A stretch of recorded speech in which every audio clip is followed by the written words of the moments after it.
हां. पोरगं आले रात्री. आता कपडे धुवायचेत, पण म्हटलं लक्षात आलं की मी करीत असते. आता लिहून बिहून ठेवायचं म्हटलं तर लिहता येत नाही. तर आले लक्षात व्हिडिओ एक तर टाकायचा.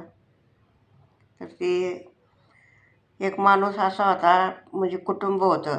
3-4 लेकरं, चौघं नवरा बायको, आणि ते कामालाच जात नव्हता.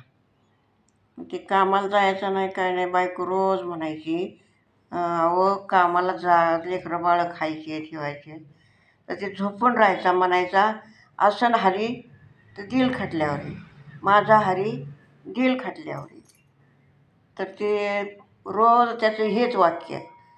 एक दिवशी काय झालं, त्यांच्या घरी आले चोर.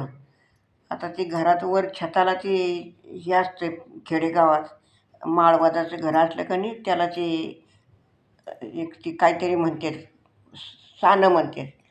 मग त्या साण्यातून पहिल्यांदा ते घरी चोर आले. चोर आले तर तो म्हणला, माझ्या घरात बाबा काय नाही. तर तिथं नदीवर जातो मी, तिथं ती डगर कोसळलेली आहे आणि तिथे एक हांडा आहे. तर ते हांडा ह्यांनी बघितला होता, पण ते अर्धा अडकलेला होता त्या डगरीत. मग ते अर्धा अडकल्यामुळं ते काढायचं ते कष्ट आहेत का नाही, ह्याला कसं पाहिजे, खटल्यावर पाहिजे आईचं.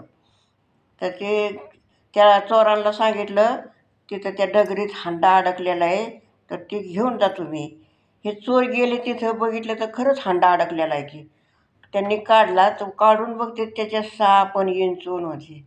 तर ते आले आणि ते ह्याचं घराच्या वरती वरती सानं होतं का नाही, त्याच्यातून बदा बदा बदा बदा खाली ओतलं ते साप आणि विंचू.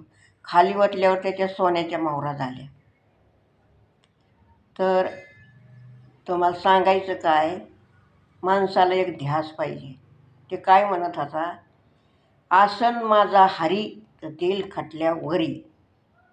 दिलं का त्या खटल्यावर गेले. म्हणून मी आपलं काय, जे ध्यानात येईल आपलं ते टाकते. माझा पण हरी आहे. एकदा एक दिवस मला हरी माझा भेटन. त्यासाठी मला तुम्ही मदत करा, सरप्राईज करा.